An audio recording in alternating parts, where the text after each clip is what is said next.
Hello दोस्तों, नमस्कार। मैं सोन मरी आपका स्वागत करता हूं अपने प्यारे से यूट्यूब चैनल बिहार बोर्ड पाठशाला में। उम्मीद करता हूं आप लोग स्वस्थ होंगे, मस्त होंगे और अपनी पढ़ाई को बढ़िया तरीके से करेंगे। तो साथियों, पिछले वीडियो में मैंने आपको परिमेय, अपरिमेय संख्या, काल्पनिक संख्या, वास्तविक संख्या क्या है, एक-एक डाउट जो आपका क्लियर कर दिया था। और ऐसे प्रश्नों में अगर आपको भी अगर जो डाउट है, अगर आपने भी पिछली वीडियो को नहीं देखा तो सबसे पहले उस वीडियो को जाकर के देख लीजिए। आपका ऐसे जो है प्रश्न मात्र 1 से 2 सेकंड में आप चुटकी बना करके दे सकते हैं। जिसमें हमने ये 2 प्रश्न जो आपको होमवर्क के लिए भी दिया था और इसका जो आंसर आपको बताना था कमेंट बॉक्स में। तो इसका आंसर जो है क्या होगा, तो कौन परिमेय संख्या, परिमेय संख्या पहचानना है। तो हमने आपको सिर्फ 2 चीज बताया था परिमेय संख्या पहचानने के लिए, और 2 चीज अगर आप जानते हैं तो कैसा भी प्रश्न आ जाए परिमेय अपरिमेय कोई दिक्कत नहीं होगी। सबसे पहला कि उसे बट्टा में लिख सकते हैं, परिमेय संख्या उसको बोलते हैं जिसे हम बट्टा में लिख सकते हैं और जिसका पूरा पूरा वर्गमूल हो जाए।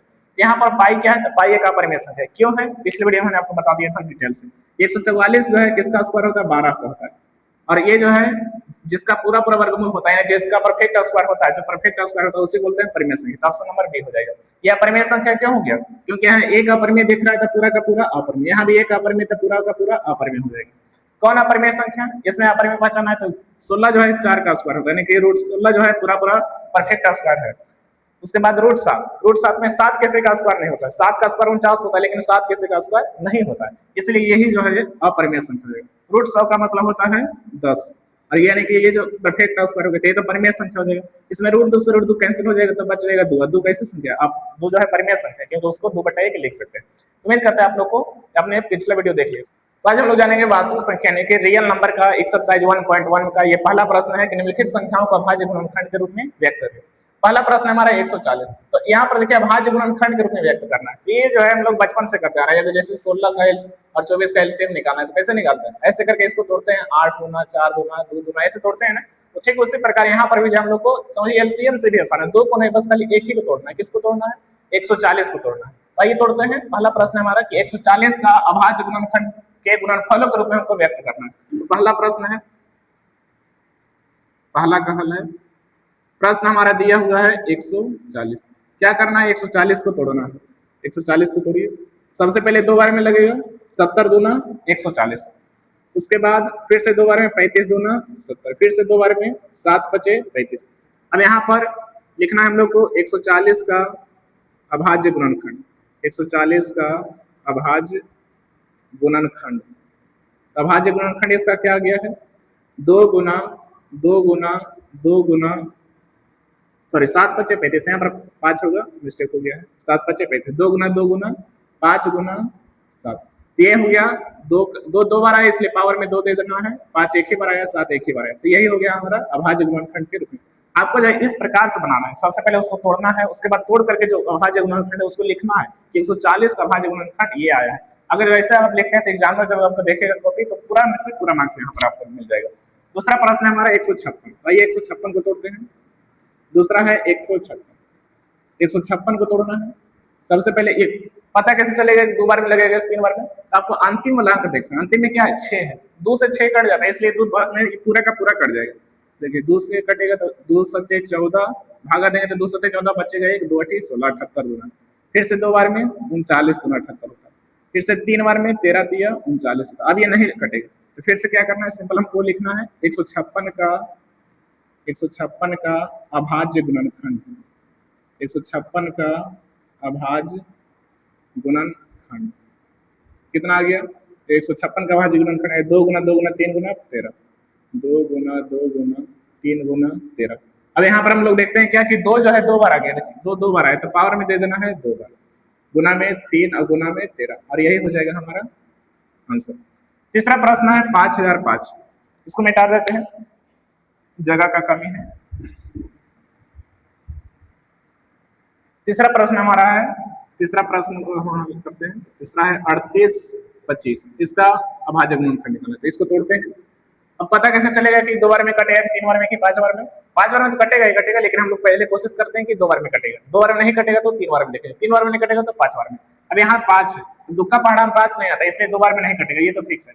अब 3 से चेक करते हैं, 3 से अगर कटना रहेगा तो इसका जोड़ जो है 3 से कटना चाहिए। जैसे 8 3 11 2 13 5 18, 3 का पहाड़ा में 18 आता है, नहीं कट जाएगा, ये नहीं 3 जो है पूरा 3 से जो है पूरा पूरा कट जाएगा। काटते हैं 3 से, 3 एकम 3 8 आएगा, 3 दूना 6, देखिए 3 से भागा दे रहे हैं हम लोग 3825 में, 3 एकम 3 कट गया 8, 3 दूना 6 बचेगा 2 उतरेगा 2, 3 सत्ते 21 बचेगा 1 उतरेगा 5, 3 5 15 कट गया, यानी कितना आया 1275 आ गया। तो 1275 फिर से 3 बार में काटते हैं, फिर से 3 बार में कट जाएगा। कैसे देखिए 7 5 12, 12 2 14, 1 15, 3 का पारा 15 आता है, इसलिए 3 बार में कट जाएगा। 3 चौक 12, 25 तिया 75, 4 तिया 12, 25 तिया 75। 3 बार में कटेगा कि नहीं, अब देखते हैं फिर से। 5 2 7 4 11, अभी 3 बार में नहीं कटेगा क्योंकि 11 जो है 3 का पहाड़ा में आता है। कितना बार में कटेगा, अंतिम में 5 है तो 5 बार में कट जाएगा। 5 बार में 40 और 5 बचे 25, फिर से 5 बार में 17 बचे 85 होता है। यानी कि आंसर हमारा ये 38 25 का अभाज्य गुणनखंड, 38 25 का अभाज्य गुणनखंड बराबर कितना आ गया है, 3 आया है 2 बार। तो 3 गुना 3 गुना 5 गुना 5 गुना में 17। अब क्या करना है, इसको घात के रूप में लिखना है, जो जितना बार आएगा पावर में उतना देना है। 3 2 बार आया तो लिखना है 3 के पावर 2, 5 भी 2 बार आया तो 5 के पावर 2 गुना में 17। ये हो गया हमारा तीसरा का आंसर। चौथा प्रश्न है 5005, 5005 इसको भी तोड़ते हैं। कितना बार में लगेगा, 3 बार में तो लगेगा नहीं, 2 बार में लगेगा नहीं, क्योंकि 2 बार में 2 का पहाड़ा 5 नहीं लगेगा। 3 बार में नहीं लगेगा क्योंकि 5 और 5 10, 3 का पहाड़ा 10 नहीं आता, ये 5 बार में लगेगा। 5 बार में लगेगा तो 5 एकम 5, 2 0 है, उसके बाद फिर से 5 एकम 5। अब 7 बार में लगेगा, 7 से भागा दे करके देख लीजिए, 1001, 7 एकम 7 बचेगा 3 0 7 7, 28 बचेगा 2 1 7 तिया 21, यानी 143। 3 बार में कट गया। अब कितना बार में कटेगा, 7 बार में कटेगा, 7 दूना 14 बच जाएगा, 3 नहीं कटेगा। उसके बाद 11 बार में कटेगा, 11 से भागा देंगे तो 13 आएगा, 11 से भागा देंगे 143 में, 11 एकम 11 बचेगा 3 3 11 तिया 33, कट गया, यानी 13 आया, इसलिए यहाँ पर 13 लिखें। यानी 5 और 5 का अभाज्य गुणनखंड, 5 और 5 का अभाज्य गुणनखंड, 5 और 5 का अभाज्य गुणनखंड कितना आ गया है, 5 गुना 7 गुना 11 गुना 13। कोई भी संख्या जो है रिपीट नहीं हुआ, इसलिए पावर में सबका एक ही रहेगा। ये हो गया हमारा प्रश्न नंबर 4। पांचवा प्रश्न हमारा है 7429। अब इसको तोड़ते हैं। सबसे पहले ये जो है 2 से नहीं कटेगा क्योंकि अंतिम में 9 है, 3 से भी नहीं कटेगा क्योंकि जोड़ने पर 22 आता है, 3 का पहाड़ा में 22 में आएगा, 4 से नहीं कटेगा, 5 से भी नहीं कटेगा। ये जो संख्या है कटेगा 17 बार में, 17 बार में कटेगा तो 17 से भागा दे करके देखते हैं। 17 से भागा 74 29 में, तो 17 17 पचे 85 ज्यादा हो जाएगा, तो 17 चौक 68 बचेगा, 6 उतरेगा 2, 17 तिया 51 बचेगा 11, उतरेगा 9, तो 17 सते 19 437। अब कितना बार में कटेगा, अब ये जो 437 आया है इसको 19 बार में काट के देखते हैं। तो 19 दूना 38 बचेगा 5 और उतरेगा 7, तो 19 तिया 57, यानी कि 19 बार में कटेगा। कितना आया था 23 आया, 19 से 23 में भागा दे, 19 को अगर भागा देंगे तो 23 आएगा। 23 का भाज्य गुणनखंड हम लोग क्या लिखेंगे, इसका भाज्य गुणनखंड लिखना है 7429 का अभाज्य गुणनखंड, अभाज्य गुणनखंड बराबर 17 गुना 19 गुना 23। कोई भी संख्या 2 बार नहीं है, इसलिए पावर में किसी का सबका एक ही रहेगा। ये हो गया हमारा क्वेश्चन नंबर पहला का आंसर। चलते हैं क्वेश्चन नंबर 2 पे।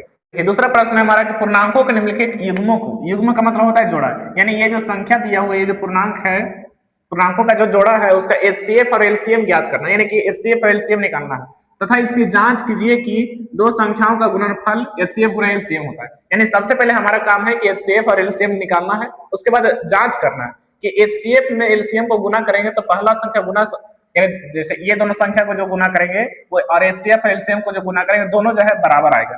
कैसे बनाना है देखिए, शुरू से अंत तक बने रहेगा। देखिए पहला प्रश्न है 26 और 29 91। तो जैसे हम लोग पिछला प्रश्न में अभाज्य गुणनखंड निकाले थे, तो उसी की सहायता से इसको हम लोग बनाएंगे भी। तो हमको लोग को लिखना है पहला कि पहला 26 का अभाज्य गुणनखंड, 26 का अभाज्य गुणनखंड, 26 का अभाज्य गुणनखंड हम लोग को निकालना है। सबसे पहले 26 का अभाज्य गुणनखंड कितना आ जाएगा 13 गुना 26, ऐसा लिख लेना। उसके बाद 91 का अभाज्य गुणनखंड, 91 को तोड़ेंगे तो 13 सते 91। अब हम लोग को पहले क्या निकालना है एचसीएफ, उसके बाद क्या निकालना है एलसीएम, एचसीएफ और एलसीएम निकालना है। तो देखिए यहाँ समझने वाली बात है, एचसीएफ का मतलब होता है हाईएस्ट कॉमन फैक्टर और एलसीएम का मतलब होता है लीस्ट कॉमन फैक्टर, न्यूनतम उच्च समाप्त वर्तक इसको बोलते हैं, इसको बोलते हैं न्यूनतम समाप्त वर्तक। HCF निकालना। HCF का मतलब होता है हाईएस्ट कॉमन फैक्टर, यानी कि जो दोनों में कॉमन रहेगा वही होता है HCF। जो दोनों के पास रहेगा, जैसे यहाँ देखिए 2 इसके पास है लेकिन 2 इसके पास है नहीं, 13 इसके पास है लेकिन 13 इसके पास है, 13 इसके पास भी 13 इसके पास भी, तो जो दोनों के पास रहेगा वही हो जाएगा हमारा HCF, हाईएस्ट कॉमन फैक्टर। ये हो गया तेरा आंसर, HCF निकल गया। दूसरा प्रश्न में हमें बोला गया कि LCM निकाले, तो LCM निकालने के लिए आपको कुछ नहीं करना है, जो भी HCF में दिया हुआ सबसे पहले उसको लिखना है। HCF कितना आया था 13 आया था, 13 को पहले लिख लेना। उसके बाद क्या करना है कि देखना है कौन कौन जो है बच गया। ये दोनों 13 तो इसमें आ गया था, उसके बदले में यहाँ लिखा गया एक बार, यहाँ अब बच गया कौन, 2 बच गया और 7 बच गया, तो जो बच गया उसको गुना कर देना है, जो बच गया उसको क्या कर देना है, गुना कर देना है। सबसे पहले HCF निकालना है। HCF कौन होता है, जो दोनों में रहेगा, यानी जो दोनों में अगर 3 हुए तो जो तीनों में रहेगा वही होगा HCF। LCM कौन होगा, जो HCF आया उसको पहले लिखना है, 13 आया तो 13 लिखना है। अब जो जो छूट गया है उसको यहाँ पर लिख देना है, जैसे 2 इसमें छूट गया था और 7 छूट गया था, तो 2 और 7 को भी लिख देना। अब इसको गुना कर देना है, तो 13 दूना 26, 13 दूना 26 और 26 सत्ते 26 हो जाएगा 6 सत्ते 42, 2 सत्ते 14, 4 18, 182। ये हमारा आ गया LCM। अब जो है अगला इसी प्रश्न में बोला गया है इसकी जांच कीजिए, तो हम क्या करना है, जांच करना है, तो यहाँ पर लिखना है जांच। जांच में क्या करना है कि दो संख्याओं का गुणनफल बराबर HCF गुना LCM होता है, लिखना है दो संख्या का गुणनफल, पहली संख्या यानी हम लिख सकते हैं पहली संख्या गुना में दूसरी संख्या, पहली संख्या गुना में दूसरी संख्या बराबर में HCF और गुना में LCM। पहली संख्या कितना है, तो पहली संख्या है 26, तो लिखना है 26। दूसरी संख्या कितना है, दूसरी संख्या 91, तो लिखना है 91 बराबर HCF गुना LCM। तो HCF कितना है, HCF है 13, LCM आया है 182। इसको गुना करना है, 26 में 91 गुना करेंगे, तो गुना करते हैं 91 में गुना करना है 26, 26 एकम 26, 6 नमा 54, 2 नमा 18, 5 23, ये हो जाएगा 6 6 23, 23 66 आ गया, 23 66। 182 में 13 गुना करना है, 182 में 13 गुना करना है, ये हो जाएगा 2 3 6 18 3 54, 182, ये हो जाएगा 6 6 8 5 13 1 1 2 23 66, 23 66। और ये हो गया हमारा जांच। जांच करेंगे तो यहाँ पर दोनों क्या हो जाएगा, बराबर आ जाएगा, तो दोनों बराबर आ जाएगा तो मतलब समझ लीजिए कि ये जो है जांच हमारा पूरा हो गया। और जांच में क्या हुआ, ये जो आंसर हम लोग लाए हैं 182 और 13, ये हमारा सही आंसर है। यहाँ पर लिख देना है प्रूव। अगला प्रश्न है 510 और दूसरा प्रश्न है हमारा, दूसरा प्रश्न की ओर चलते हैं। तो दूसरा प्रश्न है 510 और 92, 510 और 92। तो पहले क्या करना है, 510 का अभाज्य गुणनखंड निकालना है, अभाज्य गुणनखंड 510 का अभाज्य गुणनखंड। उसके बाद निकालना है 92 का अभाज्य गुणनखंड। 510 का अभाज्य गुणनखंड निकालना है तो 510 को तोड़ना है, कितना बार में लगेगा, अंतिम में 0 है तो 2 बार में लग जाएगा, 2 बार में लगाते हैं, 2 दूना 4 बचेगा 1 1, 2 पचे 10, 2 पचे 10, 455, 2 पचे 10, ठीक है। फिर से लगाते हैं 5 5 10 4 14, यानी ये जो है 3 बार में तो नहीं कटेगा, अब इसको लगाना पड़ेगा। एक बार फिर से चेक कर लेते हैं, 2 से भागा 510 में, 2 दूना 4 बचेगा 1 1, 2 पचे 10, 1 5, 2 पचे 10, 255, ये देखिए 4 लिख दिए 255। फिर से लगाते हैं 510 का भाज्य गुणनखंड निकालना है, तो 510 का भाज्य गुणनखंड निकालते हैं, 2 बार में लगाते हैं, 2 दूना 4, 2 दूना 4 बचेगा 1, 2 से भागा देख लेते हैं 510 में, तो 2 दूना 4 बचेगा 1 1, 2 पचे 10 बचेगा 1 0, 2 पचे 10, 255 आया। अभी कितना बार में लगेगा, अब 3 बार में लगेगा, 3 8 24 और 3 पचे 15, अब 5 बार में लगेगा 17 पचे 85, यानी क्या आ गया, 2 गुना 3 गुना 5 गुना 17, लिखना है 2 गुना 3 गुना 5 गुना 17, इसको मिटा देते हैं, 2 गुना 3 गुना 5 गुना 17 आ गया। अब उसी के बाद 92 को भी अभाज्य गुणनखंड निकालना है, तो 92 को तोड़ते हैं, 2 बार में 46 दूना 92, 23 दूना 46, अब नहीं कटेगा, यानी 2 गुना 23। क्या करना है, पहले हमको निकालना है HCF, उसके बाद क्या निकालना है LCM। HCF निकालना है, HCF का मतलब जो दोनों में रहेगा, तो दोनों में क्या है देखिए, 2 इसके पास भी और 2 इसके पास भी, तो 2 हो गया, और मिल रहा है 3 इसके पास है लेकिन इसके पास नहीं है, 5 है लेकिन इसके पास नहीं है, अब 17 इसके पास है लेकिन इसके पास नहीं, 2 इसके पास है लेकिन अब इसके पास 2 नहीं, खत्म हो गया, 2 जो है यहाँ लिखा गया। अब जो है एक भी संख्या कॉमन नहीं है, तो आंसर हो जाएगा HCF हमारा 2।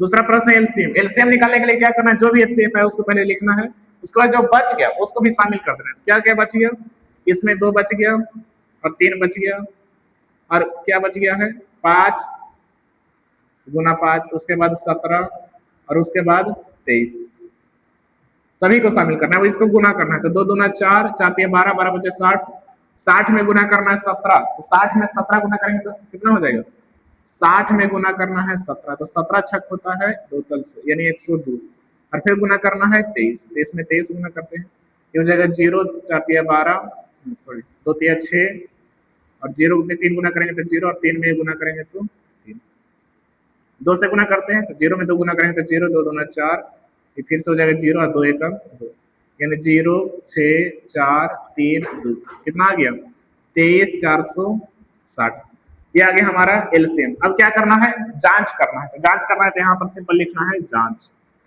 जांच में क्या करना है कि पहली संख्या गुना में दूसरे संख्या, पहले संख्या गुना में दूसरे संख्या जो है बराबर है किसके, HCF और गुना में LCM।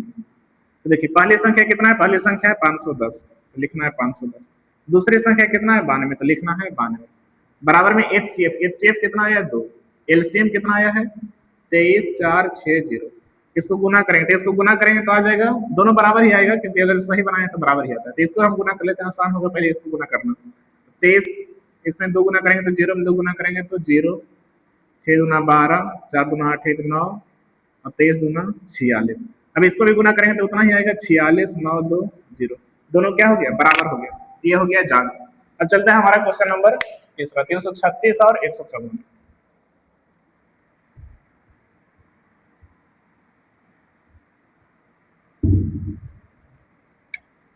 336 और 154, नहीं सिर्फ 54, 336 और 54। देखिए 336 का क्या करना है, अभाज्य गुणनखंड, 336 का अभाज्य गुणनखंड निकालना है, 336 का अभाज्य गुणनखंड निकालना है तो तोड़िए 336 को, 336 को तोड़ना है, कितना बार में लगेगा 2 बार में, क्योंकि 6 है तो 2 बार में कट जाएगा, 2 एकम 2, 2 छक 12 और 2 अठी 16, फिर से 2 बार में 84 दूना, फिर से 2 बार में 42 दूना, फिर से 2 बार में 21 दूना, फिर से 3 बार में 7 दिया, क्या आ गया 2 गुना 2 गुना 2 गुना 2 गुना 3 गुना 7, किसका निकालना है 54 का, लिखना है 54 का अभाज्य गुणनखंड, 54 को तोड़ेंगे तो 27 दूना 54, देखिए 54 को तोड़ रहे हैं, 27 दूना 54, 9 तिया 27, 3 तिया 9, यानी 2 गुना 3 गुना 3 गुना 3, क्या करना है अब, पहला जो हमारा काम होता है HCF निकालना, HCF निकालना, दूसरा में हमको LCM निकालना है, HCF निकालना है, HCF के लिए जो दोनों में रहेगा, देखिए 2 मिल गया, तो ये हो गया HCF, 3 देखिए इसके पास भी और 3 यहाँ पर भी है, तो 3 भी हो गया, और कुछ मिल रहा है, 3 है लेकिन इसके पास 3 नहीं है, अब 2 तो है इसके पास लेकिन अब इसके पास नहीं, 7 इसके पास है लेकिन इसके पास नहीं, तो जो दोनों के पास रहेगा सिर्फ वही HCF होगा, तो 2 तिया हो गया 6, LCM कौन होगा, तो LCM निकालने के लिए सबसे पहली जरूरत कि HCF में जितना आया है उसको लिखना है, HCF में 6 आया तो 6 लिख लीजिए, उसके बाद जो छूट गया उसको शामिल कीजिए, क्या क्या छूट गया 2 2 2, शामिल कीजिए 2 गुना 2 गुना 2, और क्या है 7 है 3 है 3 है, तो पहले 3 3 लिख लेते हैं, 3 गुना 3 और लास्ट में 7 गुना कर देते हैं, 6 दूना 12, 12 दूना 24, 24 दूना 48, 48 तिया 144, 144 तिया 144 तिया 144 तिया हो जाएगा 4 3 2 यानी 432, 432 में 7 गुना करते हैं, 432 में 7 गुना करते हैं, तो 7 दूना 14, 3 7 21 1 22 और 7 चौक 28 और 2 28 और 2 30, 30 24, 30 24, ये हो जाएगा, ये हो जाएगा इसका LCM। अब क्या करना है, जांच करना है, तो जांच करना है, जांच के लिए लिखना है, जांच में क्या करना है कि पहली संख्या गुना में दूसरे संख्या, पहले संख्या गुना दूसरे संख्या बराबर HCF और गुना में LCM। पहली संख्या कितना है, तो पहली संख्या है 336, दूसरी संख्या है 54, HCF कितना है, तो HCF आया 6 और LCM आया है 3024, अगर जो सही बनाया रहेगा तो ये दोनों बराबर आ जाएगा। अब इसको गुना करते हैं, 336 में 54 गुना करना है, 336 में गुना करना है 54, 336 में 54 क्या हो जाएगा, 6 चौक 24, 3 चौक 12 2 14 और 3 चौक 12 और 1 सॉरी 3 चौक 12 और 2 14, 3 चौक 12 और 1 13, 5 से गुना करना है तो 6 5 30, 3 5 15, 3 18, 3 5 15 और 1 16, ये हो जाएगा 4 4 1 8 1, यानी कि 181 44। अब इसको गुना करना है 6 से, तो 6 चौक 24, 2 छक 12 2 14 और 3 छक 18, ये दोनों क्या हो गया बराबर हो गया। ये जो है हमारा जांच हो गया।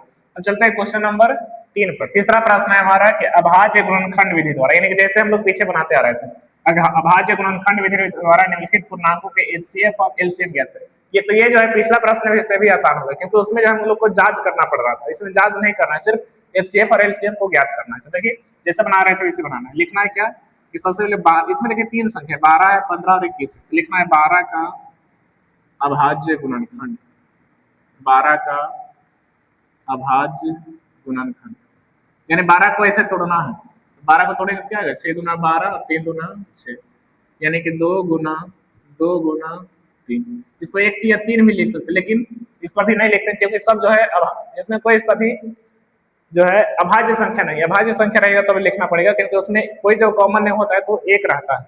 अब दूसरा है 15 का अभाज्य गुणनखंड, 15 को तोड़ेंगे तो 3 गुना 5। उसी प्रकार 21 को तोड़ते हैं तो 21 का अभाज्य गुणनखंड, 7 या 21। क्या निकालना है एचसीएफ निकालना है, और क्या निकालना है एलसीएम निकालना है। एचसीएफ का मतलब जो दोनों में रहेगा, क्या है यहाँ पर देखिए 3 संख्या था तो जो तीनों में रहेगा सिर्फ वही एचसीएफ होगा।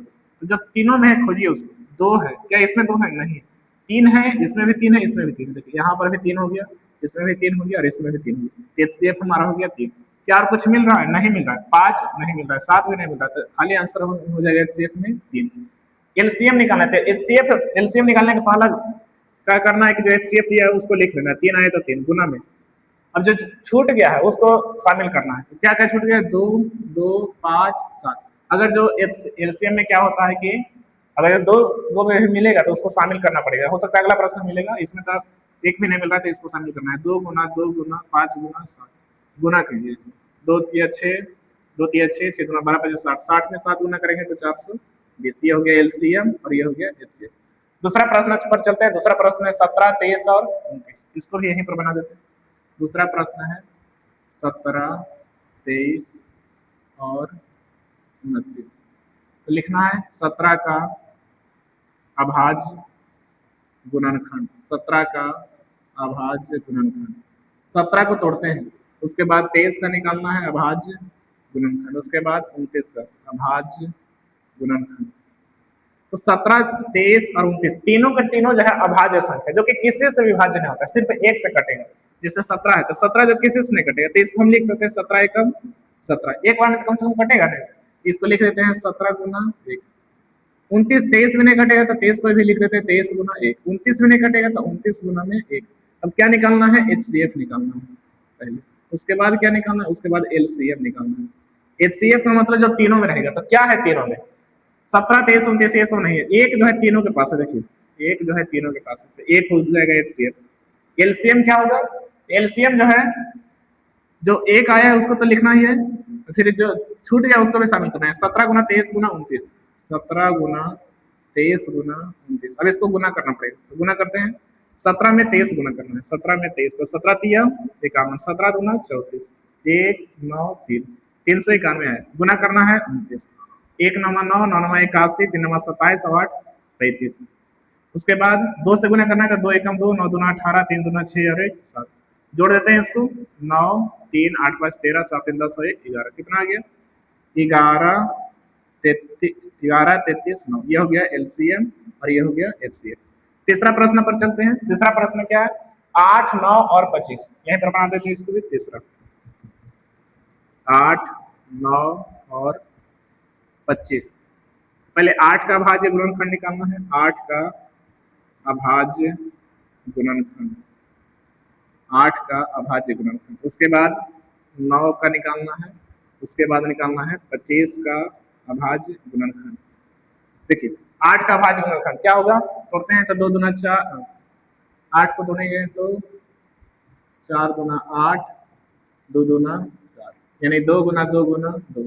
उसके बाद 9 को तोड़ेंगे तो 3 गुना 3, 25 को तोड़ेंगे तो 5 गुना 5। देखिए कुछ कॉमन मिल रहा है, 2 इसमें लेकिन इसमें नहीं, 3 इसमें लेकिन इसमें नहीं, 5 इसमें लेकिन ये दोनों नहीं। तो इसमें क्या करना है, न कुछ मिलेगा तो गुना 1 कर देना है, गुना क्या कर देना है 1, क्योंकि 1 को गुना करने से कोई फर्क पड़ेगा नहीं।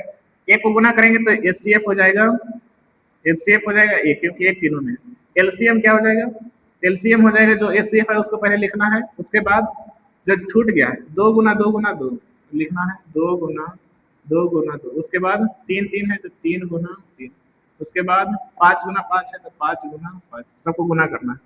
1 दुना 2, 2 दुना 4, 4 दुना 8, 8 24, 24 72, 72 पचे 72 पचे 72 पचे हो जाएगा 360, 360 पचे 360 पचे शायद 180, 360 पचे कितना हो जाएगा 360 पचे नहीं गलत हो गया, 0 6 पचे 30, 6 पचे 30 तो 3 पचे 15 3 18 180, ठीक 1800। तो ये हो गया एलसीएम और ये हो गया एचसीएफ। उम्मीद करते हैं आप लोग को यहाँ तक समझ में आ गया होगा। अब चलते हैं क्वेश्चन नंबर 4 पे। देखिए चौथा प्रश्न हमारा दिया हुआ है, एचसीएफ दिया हुआ 306 और 657 का 9 दिया हुआ है और एलसीएम 306 और 657 का ज्ञात करना है, यानी कि हमसे पूछा गया है कि एलसीएम निकालिए 306 और 657 का। क्या करना है, सबसे पहले क्या करते हैं कि हम लोग अच्छा इसको फॉर्मूला से भी बना सकते हैं, फॉर्मूला लगाते हैं, जैसे पिछले प्रश्न में लगा रहे थे, शायद क्वेश्चन नंबर 2 था। क्वेश्चन नंबर 2 में क्या फॉर्मूला लगा रहे थे, वी नो दैट, यानी हम लोग जानते हैं, चूंकि हम जानते हैं, क्या जानते हैं, हम जानते हैं कि पहली संख्या गुना में दूसरे संख्या, पहली संख्या गुना में दूसरे संख्या बराबर क्या होता है, तो बराबर होता है एचसीएफ और गुना में एलसीएफ। ये हमने आपको क्वेश्चन नंबर 2 में बताया था जब जांच कर रहे थे, तब पहली संख्या गुना दूसरी संख्या बराबर एचसीएफ गुना एलसीएफ। क्या है पहली संख्या, तो पहली है 306, तो लिखना है 306। दूसरी संख्या क्या है 657, 657। एचसीएफ कितना आया है, देखिए एचसीएफ दिया हुआ ये दोनों का 9, लिखना है 9। एलसीएम हमसे पूछा गया है, एलसीएम निकालते हैं। क्या करते हैं, एलसीएम निकालना है, जैसे 2x बराबर 4 है, x का मान निकालना है, तो जो फालतू रहता है उसको क्या करते हैं, बराबर को उधर भेजते हैं। आपको एलसीएम निकाला गया तो निकालना है, तो फालतू क्या है 9 है, तो 9 को क्या करना है, इधर भेज देना है। एलसीएम बराबर हो जाएगा 306 गुना 657 और बट्टा में गुना में इधर आए तो भागा में, बचिए खाली क्या एलसीएम। जैसे 2x बराबर 4 है, अगर x बराबर बोलेंगे तो हम लोग क्या करेंगे 4/2 करेंगे, यानी जो गुना में है उसको भागा में लाते हैं। दूसरे पूरा 9 गुना में था, इधर आए तो भागा कट जाएगा। इससे काटते हैं तो 9 तिया 27, 9 तिया 27 बचेगा 3 और 6 तो 9 चौक 36, यानी 34 आया। 34 में इतना गुना कर देंगे वही हो जाएगा एलसीएम। एलसीएम बराबर 657 गुना में 34, गुना करते हैं 657 में 34, 7 चौक 28, 5 चौक 20 और 2 22, 6 चौक 24 और 2 26, 7 21, 5 15 2 17, 6 18 और 1 19, 8 3 7 13 9 11 1 12 और 1 1 2, ये हो जाएगा 2 2 3 3 8 और ये हो गया हमारा आंसर। गुना एक बार फिर से मिला लेते हैं, 657 में 34 गुना करना है, 7 चौक 28, 5 चौक 20 2 22 और 6 चौक 24 और 2 26, 7 तिया 21, 5 तिया 15 2 17, 6 तिया 18 और 1 19, 8 3 7 13 9 11 12 1 2 3, ठीक है। अब चलते हैं क्वेश्चन नंबर 5 पर। देखिए क्वेश्चन नंबर 5 है हमारा कि जांच कीजिए कि क्या किसी प्राकृतिक संख्या n के लिए किसी संख्या 6 के पावर n का अंक 0 पर समाप्त हो सकता है, यानी इकाई अंक जो है 0 हो जाएगा यदि जो 6 के पावर n यानी n की जगह पर यदि जो प्राकृतिक संख्या रखेंगे तो देखिए प्राकृतिक संख्या किसे कहते हैं, वैसे संख्या जिसे हम लोग गिनती करने में करते हैं, जैसे में 1 हो गया 2 हो गया 3 हो गया 4 हो गया 5 हो गया, ये सब जो है गिनती करने में उपयोग करते हैं। 0 जो है प्राकृतिक संख्या नहीं है, क्योंकि 0 का प्रयोग हम लोग गिनती में नहीं करते। तो 6 के पावर n क्या हमें चेक करना है कि 6 के पावर n में जो है n एक प्राकृतिक संख्या, क्या दिया हुआ है उसको पहले लिख लेते हैं, दिया है, क्या दिया हुआ है कि n जो है एक प्राकृतिक संख्या है, n जो है कैसे संख्या है, प्राकृतिक संख्या। यदि जो n प्राकृतिक संख्या तो n की जगह पर लिख सकते हैं 1 2 3 4 5 6, ये सब जो है लिख सकते हैं। क्या जांच करना है, 6 के पावर n, 6 के पावर n जो है इकाई अंक 0, इकाई अंक जो है 0 पर समाप्त होगा ये नहीं होगा, तो 6 के पावर n को हम क्या लिख सकते हैं, 6 को हम लिख सकते हैं 2 गुना 3, 6 को लिख सकते हैं 2 गुना 3, गुना करेंगे तो 6 ही आएगा, पावर में n है तो पावर में n रहने देते हैं। अब देखिए अब यहाँ से सोचने वाली बात है, यदि जो किसी भी संख्या का अंक 0 कब होता है, जैसे में 0 10 हो गया 120 हो गया 50 हो गया 60 हो गया 40 हो गया 30 हो गया, ये सब अंतिम में इकाई अंक 0 कब आया, जब इसका गुणनखंड में 2 और 5 है, 2 और 5 रहेगा तभी 0 आएगा, ऐसा नहीं आएगा। जैसे 120 है, 120 को तोड़िएगा तो 60 गुना 120, 30 गुना 60, 15 दूना 30 और 5 दिया 15। तो देखिए 2 आया और 5 आया, तो 2 और 5 जब तक नहीं आएगा गुणनखंड में तब तक जीरो पर समाप्त नहीं होगा। 50 को भी तोड़िएगा तो इसमें भी 2 और 5 आना जरूरी है, तभी जीरो पर जो है इकाई अंक जो है जीरो होगा। इसमें जो 2 और 5 नहीं है तो क्या इसका इकाई अंक जीरो पर समाप्त हो सकता है? नहीं, कभी नहीं होगा, क्योंकि समाप्त होने के लिए क्या होना चाहिए? गुणनखंड में 2 और 5 होना चाहिए, जबकि इसमें 2 और 3 है, इसलिए नहीं होगा। तो यहाँ स्पष्टीकरण में हमें लिखना है, चूंकि चूंकि हम जानते हैं कि किसी भी संख्या का इकाई अंक, किसी भी संख्या का इकाई अंक, किसी भी संख्या का इकाई अंक जीरो पर तभी समाप्त होता है, तभी समाप्त होता है जब उसका गुणनखंड जब उसका गुणनखंड 2 और 5 दोनों मौजूद हो, किए गए हल में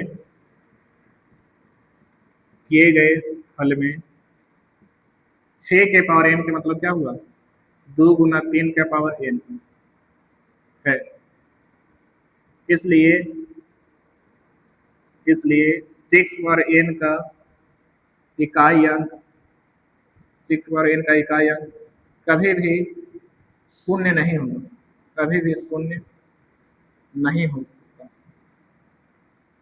शून्य पर समाप्त नहीं हो सकता। आप ऐसे भी लिख सकते हैं, ये जो है आपको जो समझ में आए उसी तरीके से हमने यहाँ पर आपको लिखने का प्रयास किया। जैसे देखिए 2 गुना 3 है, अब जीरो होने के लिए 2 गुना 5 होना चाहिए, यहाँ पर जो है 5 के जगह पर 3 है, इसलिए हमने लिखा कि चूंकि हम जानते हैं कि किसी भी संख्या का इकाई अंक जीरो पर तभी समाप्त होता है जब उसका गुणनखंड 2 और 5 मौजूद हो, यानी उसके गुणनखंड में 2 और 5 मौजूद हो।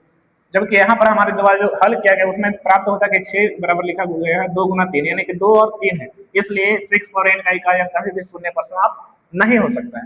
अब चलते हैं क्वेश्चन नंबर 6 पर। क्वेश्चन नंबर 6 हमारा की व्याख्या करें, एक्सप्लेनेशन करना है हमें कि 7 गुना 11 गुना 13 प्लस 13 और 7 गुना 6 गुना 5 गुना 4 गुना 3 गुना 2 गुना 1 प्लस 5 एक भाज्य संख्या है। तो भाज्य संख्या होने के लिए क्या चाहिए? जिसका गुणनखंड 2 से अधिक होता है उसको भाज्य संख्या बोलते हैं, जिसका गुणनखंड 1 या उसके अलावा मतलब 2 से अधिक नहीं होता उसको बोलते हैं भाज्य संख्या। सिर्फ आपको इतना याद रखना है कि भाज्य संख्या उसको बोलते हैं जिसका कम से कम तो 2 से ज्यादा गुणनखंड होगा तो उसको भाज्य संख्या। जैसे देखिए 6 है तो 6 को हम लिख सकते हैं 2 गुना 3 और गुना में 1, तो इसका गुणनखंड 1 2 3 हो गया ना, तो जिसका गुणनखंड 2 से ज्यादा हो जाएगा उसको बोलेंगे भाज्य संख्या। अब भाज्य किसको बोलेंगे? जिसका द्वितीय गुणनखंड, जैसे में 7 देखिए 7 को तोड़ेंगे तो 7 गुना 1 और इसका कुछ भी नहीं करता है तो द्वितीय गुणनखंड, तो जिसका द्वितीय रहेगा उसको बोलना है अभाज्य, और जिसका 2 से ज्यादा हो गया उसको हो जाएगा भाज्य। इसीलिए 2 जो है एक भाज्य संख्या अभाज्य संख्या होता है। क्यों? क्योंकि 2 को तोड़ेंगे तो सिर्फ 2 गुना 1 ही आएगा, इसलिए 2 इसमें 2 गुणनखंड हुआ इसलिए 2 की संख्या है, तो एक अभाज्य संख्या है। 9 क्या है? तो 9 को तोड़ेंगे तो 3 गुना 1, 3 3 9 भी होता है तो 3 गुना 1 यानी कि 3 गुणनखंड हो गया, तो ये हो जाएगा भाज्य संख्या हो जाएगा। तो यहाँ पर जो है वही पता करना है कि ये जो संख्या है ये भाज्य संख्या है कैसे, ये व्याख्या करना है। तो देखिए पहली संख्या दिया हुआ है,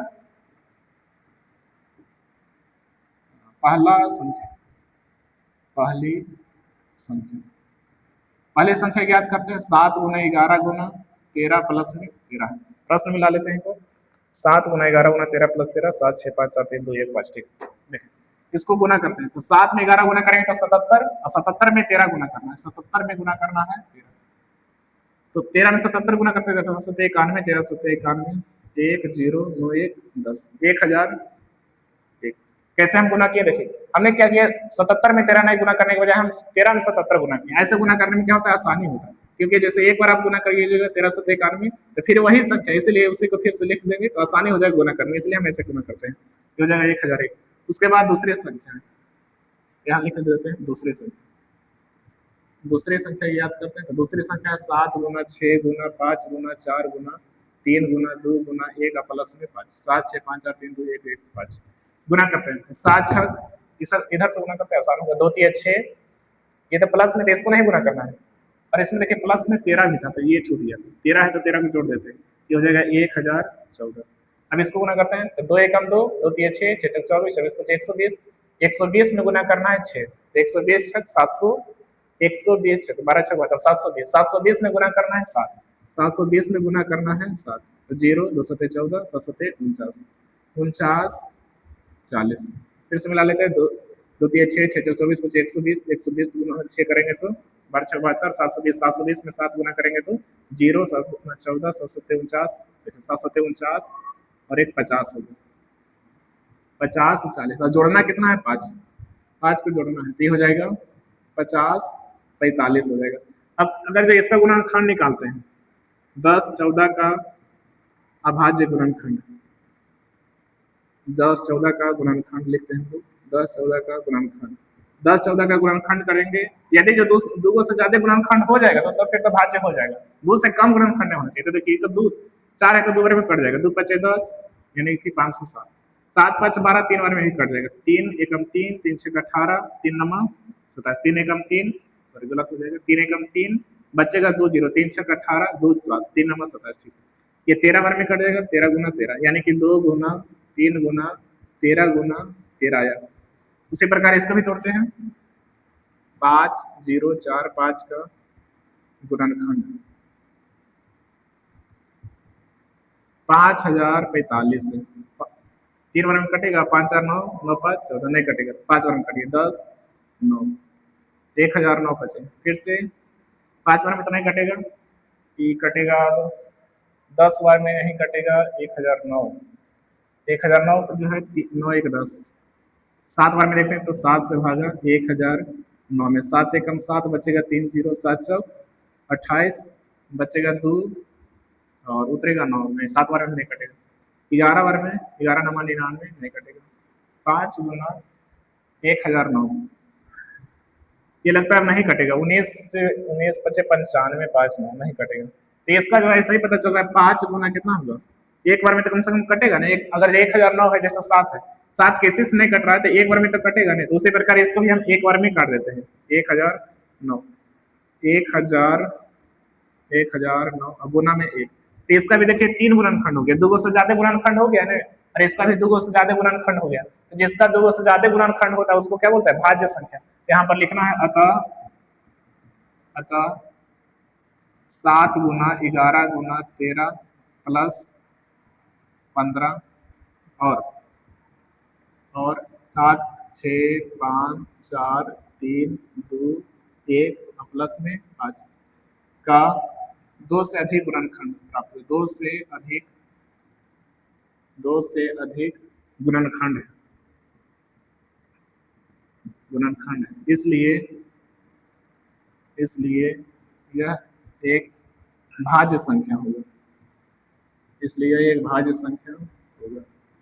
और ये हो गया हमारा व्याख्या हो गया। अब क्वेश्चन नंबर 7 देख लेते हैं, क्वेश्चन नंबर 7 जो है लास्ट क्वेश्चन है, क्वेश्चन नंबर 7 देखिए एक बड़ा क्वेश्चन है, इसको हम पढ़ करके बता देते हैं आपको। किसी खेल के मैदान के चारों ओर एक वृत्ताकार पथ है, इस मैदान का एक चक्कर लगाने में सोनिया को 18 मिनट लगते हैं, जबकि इसी मैदान के एक चक्कर लगाने में रवि को 12 मिनट लगते हैं। मान लीजिए वे दोनों एक ही स्थान और एक ही समय पर चलना प्रारंभ करते हैं, तो कितने समय बाद वो पुनः उसी स्थान पर मिलेगा। देखिए एक जो है वृत्ताकार मैदान है, इसका चक्कर लगाते हैं कौन कौन, सोनिया है और रवि है, सोनिया और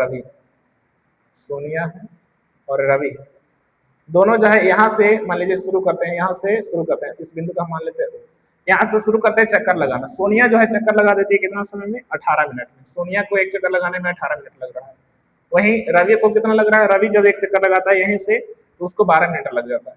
तो बोला गया है कि दोनों पुनः एक प्रारंभिक स्थान पर कितने समय पर मिलेंगे, यानी कि कब मिलेंगे, जो है दोनों 18 मिनट लगता है, 12 मिनट लगता है, तो कब जो है दोनों एक ही जगह पर जो है मिल जाएगा। तो इसको ऐसा प्रश्न जब भी आपको मिलेगा तो क्या करना है, सिंपल आपको एलसीएम निकालना है। क्या निकालना है, एलसीएम निकाल देना है इसका, 18 और 24 का एलसीएम। ये जो है प्रश्न ऑब्जेक्टिव में पूछा जाता है, इसलिए हम आपको शॉर्ट में यहाँ पर बता रहे हैं। 18 और 24 का एलसीएम निकालेंगे तो 18 24 का एलसीएम कितना हो जाएगा, 72 हो जाएगा। ये आंसर हो जाएगा इसका 72। एक बार मिला लेते हैं 18 और 24 का एलसीएम, 18 और 12, सॉरी यहाँ पर 18 और 12 था, तो इसलिए 18 और 12 का निकालना है। 18 और 12 तो 18 12 का एलसीएम कितना हो जाएगा, 36 हो जाएगा, और ये हो जाएगा हमारा आंसर। ये क्वेश्चन जो ऑब्जेक्टिव में पूछा जाता है, सब्जेक्टिव में कभी पूछा नहीं गया और पूछा भी नहीं जाएगा, इसलिए हम आपको शॉर्ट में यहाँ पर बता दिए। ऐसा प्रश्न जब भी आपको मिलेगा तो आपको क्या करना है कि एलसीएम निकालना है। जैसे 18 12 कैल्शियम निकाले तो 36। उम्मीद करते हैं आप लोगों का यहाँ पर उम्मीद करते हैं आप लोग को यहाँ तक समझ में आ गया होगा। और नेक्स्ट वीडियो हम लोग एक्सरसाइज 1.2 को बनाएंगे और नेक्स्ट वीडियो में 1.2 पढ़ेंगे और इसमें भी ज्यादा जो है कोशिश करेंगे आपको और भी अच्छी तरीके से समझाने का। अगर जो वीडियो पसंद आया हो, अगर आपको यहाँ से कुछ सीखने को मिला हो तो वीडियो को लाइक कर दीजिए और चैनल पर नहीं है तो सब्सक्राइब जरूर कर लीजिए, अपने दोस्तों का शेयर जरूर कीजिएगा। मिलते हैं नेक्स्ट वीडियो में, तब तक के लिए धन्यवाद।